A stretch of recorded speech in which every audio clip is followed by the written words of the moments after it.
ஆண்டவர் சொன்ன வார்த்தையை நம்பாம சாத்தான் சொன்ன வார்த்தையை நம்பி ஏமாந்து போறாங்க. Praise the Lord. பாவத்தை கட்டிக்கொள்றாங்க. கண்கள் திறக்கப்படுது. அதுதான் இங்கே பிரச்சனை. அதனால் கண்கள் திறக்கப்படுறதுனால நன்மை தீமை அறிகிறார்கள். அது எது மாதிரி நன்மை தீமைனா உலகத்துக்கு ஒத்து போகிற நன்மை தீமை, கடவுளுக்கு ஒத்து போகிற நன்மை தீமையில். கடவுளுக்கு அவர் படைத்த போது நிர்வாணமாக இருந்தாங்க. ஆனால் கடவுளுடைய மகிமை அவங்கள மூடி இருந்ததுனால, எது மூடி இருக்குது அவங்கள?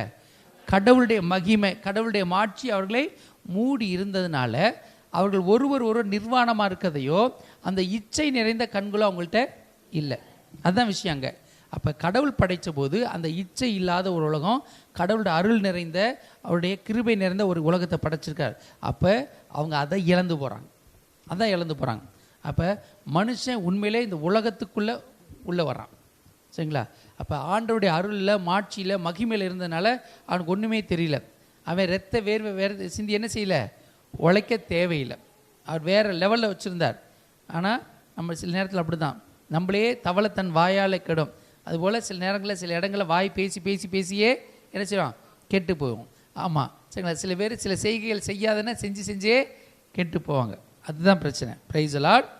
நம்ம கூட வீட்டில் சும்மா கொஞ்சம் வாலிபப்பில் ஜன்னல் பக்கத்தில் போகாதடி, வெளியே போகாதடி, வெளியே உட்காந்து பேசாத, சரிங்களா? அப்படிலாம் சிரிக்கக்கூடாது, அப்படிலாம் சொல்லி வளர்ப்பாங்க இல்லைங்களா? கொஞ்சம் பிள்ளைங்க பெருசாகிறப்போ சொல்லி வளர்ப்பாங்களா இல்லையா? சொல்லி வளர்ப்பாங்க. அது அப்போ புத்தி இருக்காது. அப்புறமா பட்டு சீப்பிட்டு போகிறப்போது அப்புறமா சொல்லலாம், எங்கள் அம்மா அப்பயே சொன்னாங்க, நான் தான் கேட்கல. அதைத்தானே நாங்களும் சொன்னோம். அப்போ கேட்காம இருந்தால் அப்படி தான்.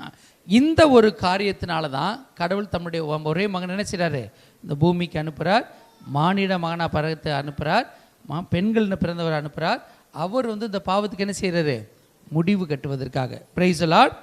அதனால தான் எப்படி ஒரு மரத்தின் வழியாக பாவம் உள்ளே வருதோ, மரத்தில் இருக்க கனி, மரத்தில் தொங்குன கனி வழியாக பாவம் இந்த பூமியில் என்ட்ராகுதோ, அதே போல தான் இயேசு கிறிஸ்துவும் அதே மரம், அதே கனி, மரத்தில் தொங்குற கனி.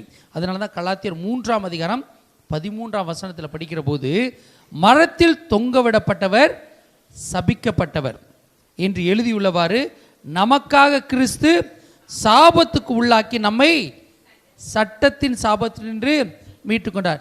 எப்படி ஒரு மரத்தில் தங்குன கனி, அந்த கனியை சாப்பிட்டதுனால அவங்களுக்கு என்ன உண்டாச்சு, பாவம் உண்டாச்சு, சாபம் உண்டானது போல இங்கே அதே மரம் இயேசு கிறிஸ்து எதில் தொங்குறாரு,